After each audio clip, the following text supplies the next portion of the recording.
Hi dears, നമ്മളിന്ന് canvas വെച്ചിട്ടൊരു neck line cut ചെയ്യാൻ പോവാണ്. വളരെ പെർഫെക്റ്റായിട്ട് നെക്ക് ലൈൻ ഇരിക്കാൻ വേണ്ടിയിട്ടാണ് ക്യാൻവാസ് വെച്ച് കട്ട് ചെയ്യുന്നത്. എനിക്കിവിടെ വേണ്ടത് ഒരു 3 ഇഞ്ച് വിഡ്ത്താണ്. നെക്കിൻ്റെ വിഡ്ത്ത് എന്ന് പറയുന്നത് 3 ഇഞ്ചാണ്. നെക്കിൻ്റെ ലെങ്ത് എന്ന് പറയുന്നത് ഒരു 6 ഇഞ്ചാണ് വേണ്ടത്. ഇതിൽ കൂടുതൽ ആവശ്യമുള്ളവർ കൂടുതൽ എടുക്കുക. 6 ഇഞ്ച് ലെങ്താണ് വേണ്ടത്. ലെങ്ത് എന്ന് വെച്ചാൽ ഇറക്കം. ടേപ്പ് വെച്ചിട്ട് നമ്മൾ വിഡ്ത്ത് 3 ഇഞ്ച് മാർക്ക് ചെയ്തു. ലെങ്ത് 6 ഇഞ്ച് അതും മാർക്ക് ചെയ്തു. താഴെ 3 ഇഞ്ച് തന്നെ കറക്റ്റായിട്ട് കിട്ടണം. എന്നിട്ടൊരു സ്കെയിൽ വെച്ച് ജോയിൻ ചെയ്ത് വരച്ച് എടുക്കുക.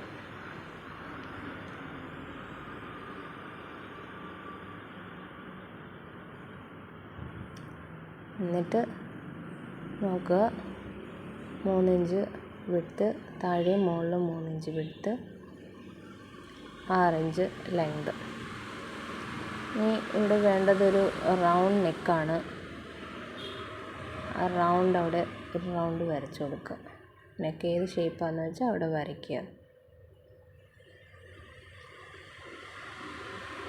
ശേഷം താഴേക്ക് ഒരു 1 ഇഞ്ച് എടുക്കണമെന്നൊന്നുമില്ല, എങ്കിലും ഏകദേശം ഒരു 1 ഇഞ്ച് എടുത്ത് അവിടെ കട്ട് ചെയ്യാൻ വേണ്ടിയിട്ടാണ്. ക്യാൻവാസ് ഇത് കട്ട് ചെയ്തെടുക്കാൻ വേണ്ടിയിട്ടാണ്. എന്നിട്ട് ഇതിലൂടെ ആ വരയിലൂടെ കട്ട് ചെയ്തെടുക്കുക.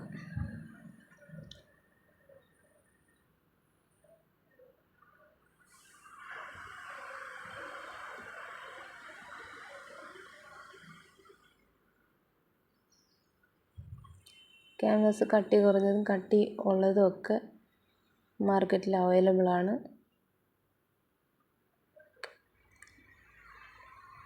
കട്ട് ചെയ്ത് എടുത്ത ശേഷം ഇനി നെക്സ്റ്റ് കട്ട് ചെയ്യേണ്ടതെന്ന് വെച്ചാൽ താഴെ ആ ലൈൻ നമ്മൾ വരച്ചു കൊടുത്താൽ, നെക്ക് ലൈൻ വരച്ചു കൊടുത്താൽ അതിലൂടെ നമ്മൾ കട്ട് ചെയ്തെടുക്കണം. അവിടെ നല്ല കറക്റ്റായിട്ട് ശ്രദ്ധയോടെ കട്ട് ചെയ്യണം.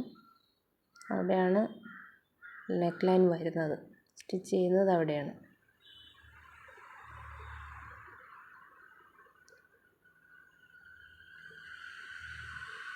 ശ്രദ്ധിച്ച് കട്ട് ചെയ്തെടുക്കുക. ഇവിടെ ഇത് കട്ട് ചെയ്യുന്നത് പേസ്റ്റ് ചെയ്ത് പിടിപ്പിക്കുന്ന ടൈമിൽ കഴുത്ത് അകലം കൂടാതിരിക്കാൻ വേണ്ടിയിട്ടാണ്. ക്യാൻവാസ് അങ്ങോട്ടും ഇങ്ങോട്ടും തെന്നി പോവാതിരിക്കാൻ വേണ്ടിയിട്ടാണ് മുകളിൽ അങ്ങനെ കട്ട് ചെയ്യുന്നത്. നമ്മൾ സെൻറ്റർ പോയിൻ്റ് അടയാളപ്പെടുത്തണം. തുണിയിൽ പേസ്റ്റ് ചെയ്ത് വെക്കുന്ന സമയത്ത് കറക്റ്റ് സെൻറ്റർ കിട്ടാൻ വേണ്ടിയിട്ടാണ് സെൻറ്റർ പോയിൻ്റ് അടയാളപ്പെടുത്തി കട്ട് ചെയ്യുക.